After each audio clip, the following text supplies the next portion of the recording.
तुम्हाला किती एकर शेत आहे टोटल? 2.25 एकर आहे. फक्त माझ्या पप्पांकडे 100 एकर शेती आहे आणि सगळं त्याच्यातलं मी स्वतः बघत असते. सगळं मला येतं शेतातलं. हो का? छान छान. तुला मकाच्या शेंगा चारू का? हो हो हो, चारा ना. मला खूपच आवडतात मकाच्या शेंगा. मी असे शेतात गेले का पप्पा माझ्यासाठी बुचके आणतात मकाच्या शेंगाचे. मकाच्या शेंगा 100 एकर शेती. काय झालं असं मग? 2.25 एकर वाल्याला काय माहिती मकाच्या शेंगा. मराठी भाषा जरा आहेत विचित्र. आता मला सांगा, गाडी बिघडली तर आपण काय बोलतो? गाडी बंद आहे. हा.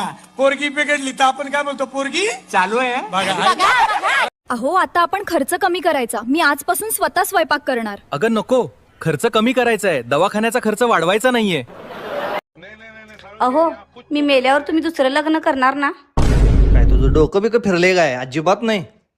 तुम्हाला सांभाळायला कोणतरी पाहिजे हो.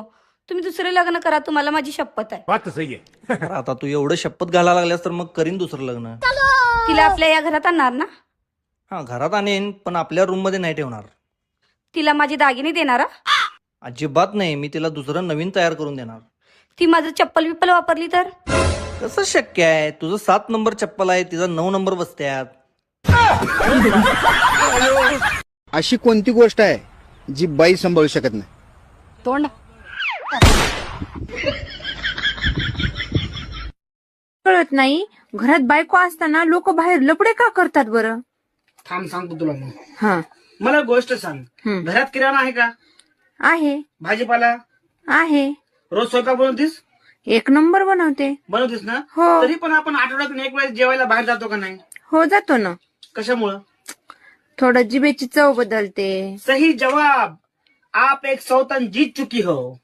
म्हणजे कळणाऱ्याला कळलंय, जातो आपलं.